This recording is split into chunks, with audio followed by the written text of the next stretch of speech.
So the project that I was working in during semester 1 in the DT class with Mr. Durham was designing and writing a children's storybook to an ELC kid, and then we were partnered up with one. And then first we kind of just thought of characters and what ELC kids might like. Then we interviewed with one ELC kid. Based off of the information that we got, we would start planning what the characters would look like, what they would do, how they would talk, their names.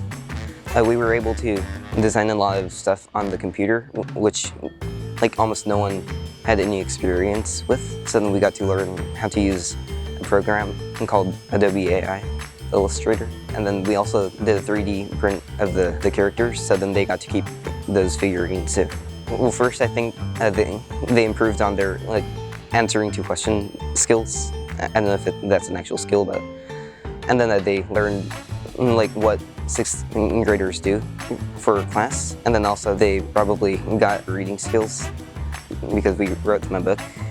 When I was in kindergarten, there was a 5th grader that would always come to me and then read a book to me, and then I really liked that, so then it was good to be in their shoes.